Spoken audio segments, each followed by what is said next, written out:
What is the solution to any problem. किसी का प्रश्न था, कोई जीवन में प्रॉब्लम है, कोई कठिनाई है, तो उसका सॉल्यूशन क्या है।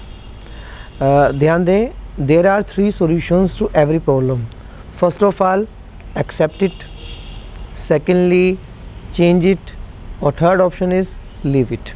या तो आप इसे स्वीकार कर लीजिए, या आप इसे बदल दीजिए, या फिर छोड़ दो। लेकिन इस सॉल्यूशन से पहले ये जानना आवश्यक है कि वास्तव में प्रॉब्लम होती क्या है। जैसे एग्ज़ाम्पल के तौर पर समझें, अब हमारी शिकायत है, हमें डांट दिया जाता है, बड़े हमसे इस प्रकार से बात करते हैं, या ऑफिस के अंदर फ़ला बंदा हमें ये कह देता है, या फ़ला बंदे ने हमें ये कह दिया। मैं निकल रहा था तो किसी बंदे ने मुझे इस प्रकार से मेरा उपहास किया, व्यंग किया। ये छोटी छोटी बातें प्रॉब्लम नहीं है।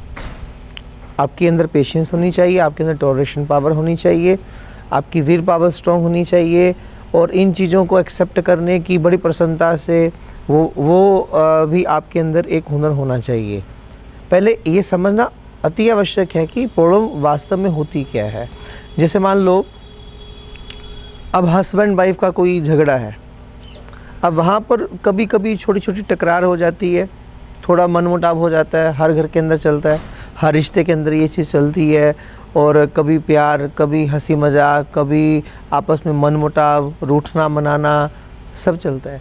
छोटी छोटी बातें हैं तो वो प्रॉब्लम नहीं, उसे प्रॉब्लम का नाम मत दो, उसे आप ईज़िली जीवन के अंदर एंजॉय करो। जैसे प्यार को एंजॉय किया, उन छोटी छोटी टकरार को भी हम सोल्व कर सकते हैं। दिक्कत आती है, प्रॉब्लम क्या है कि मान लो, अब जैसे कई बार केस सुनने में आता है कि हस्बैंड वाइफ का नई शादी हुई, आपस में विचार मिल नहीं रहे हैं, या फिर उससे भी बड़ी क्रिटिकल पोजीशन ये है कि हस्बैंड वाइफ के साथ बहुत ज़्यादा दुर्व्यवहार करता है, मारपीट करता है, और वो सही जा रही है। हो सकता है किसी हद तक आप इसको हो सकता है टॉलरेट कर पाएँ, लेकिन जब ध्यान दीजिए अत्याचार बहुत बढ़ जाए या बहुत ज़्यादा क्रिटिकल पोजीशन हो जाए, तो जिस प्रकार से एक अत्याचार को करना अपराध है, तो फिर उस अत्याचार को सहना भी महाअपराध है। उसमें वो चीज़ एक्सेप्टेबल नहीं होती। वो एक प्रॉब्लम हो गई, वो कठिनाई हो गई कि कभी कभी मनमुटाव होता था, बात ख़त्म हो गई, कभी साल में 2 साल में कभी कुछ हुआ। लेकिन जब ये प्रॉब्लम ऐसी हुई कि हर रोज़ ये चीज़ हो जानी, हर रोज़ लड़ाई झगड़ा होना, हर रोज़ वो कुछ खा पी के आ रहा है, वो मार पिटाई कर रहा है, ये चीज़ें हो रही हैं, तो एक कंडीशन के बाद ये चीज़ एक्सेप्टेबल नहीं रहती। तो उस स्थिति में देखो, आपके सामने यही 3 ऑप्शंस हैं। या तो आप एक्सेप्ट करोगे, वो कब, अगर आपकी इतनी कैपेबिलिटी है कि आप सहन कर सकते हैं, तो हो सकता है आज भी कई लोग आपको ऐसे मिलेंगे, एक्सेप्ट कर लेते हैं, ठीक है जैसा है चला। लेकिन एक्सेप्ट का अर्थ भी क्या होता है? स्वीकृति है, जहाँ आपके अंदर प्रसन्नता रहे, खुशी रहे, जहाँ बोझ से उसको स्वीकार कर लिया कि नहीं अब तो ये किस्मत का वो है, अब तो ये सहना पड़ेगा, ऐसा हो गया, वहाँ पर आपकी धारणा गलत है। तो उसको चेंज करो। चेंज कैसे? देखो, किसी चीज़ को एक्सेप्ट करने के लिए आपकी कैपेबिलिटी है कि नहीं है, वो आपकी उस पर निर्भर करता है। दूसरी, चेंज करने के लिए आपके अंदर एबिलिटी है कि नहीं। You should have ability to change any person और एनी सिचुएशन। आपके अंदर वो चीज़ है कि नहीं है कि आप बदल सकते हैं। आपके अंदर एक्सेप्ट करने की पावर भी नहीं है, आपके अंदर दूसरे व्यक्ति को चेंज करने की भी आपको लगता है कि नहीं पावर है, तो फिर थर्ड ऑप्शन बचती है कि लीव इट, उसे छोड़ दो, वो ज़्यादा अच्छा है।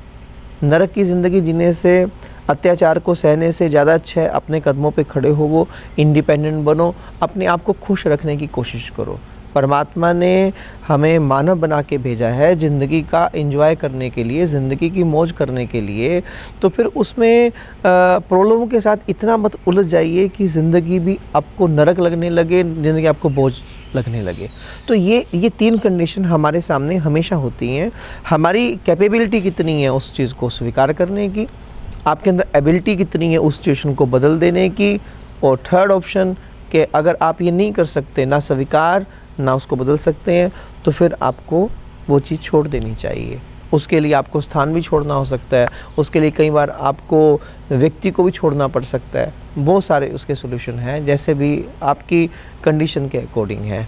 लेकिन अब कई बार क्या होता है, अब बच्चे काम कर रहे हैं, तो बड़ों ने कह दिया आप मुझे ये ले ला के दे दो, बाज़ार चले जाओ ये ला दो, तो उससे कई बार बच्चे डिस्टर्ब हो जाते हैं कि ये हमारी बहुत बड़ी प्रॉब्लम है, हम कुछ करते हैं तो वो हमें ये कह देते हैं। ये भी प्रॉब्लम नहीं है, इसको भी आप इजीली हैंडल कर सकते हैं, क्योंकि आज का टाइम कुछ ऐसा है कि हर व्यक्ति को छोटी छोटी बात भी प्रॉब्लम लगती है। मैं इसलिए कह रहा हूँ पहले समझना बहुत ज़रूरी है बारीकी से कि आखिर प्रॉब्लम होती क्या है। ये चीज़ें प्रॉब्लम नहीं है। माँ बाप ने कुछ कह दिया, आपको बुरा लगा, पेशेंस नहीं है आजकल, तो हमें लगता है वो प्रॉब्लम नहीं है ना। किसी दोस्त के साथ थोड़ा मनमुटाव हो गया, वो प्रॉब्लम नहीं है, उसको आप इजीली हैंडल कर सकते हैं। प्रॉब्लम ये है कि मान लो कई बार अब हम देखें कि अचानक कोई दुर्घटना घट गई, अचानक ऐसा कुछ हो गया है ना, तो उसके अंदर हमें कैसे हैंडल करना है। अलग अलग तरह की प्रॉब्लम्स ये होती हैं। अब जैसे मान लो किसी के साथ हमारा ख़ास रिश्ता था, वो नहीं रहा, वास्तव में प्रॉब्लम है, कठिनाई है।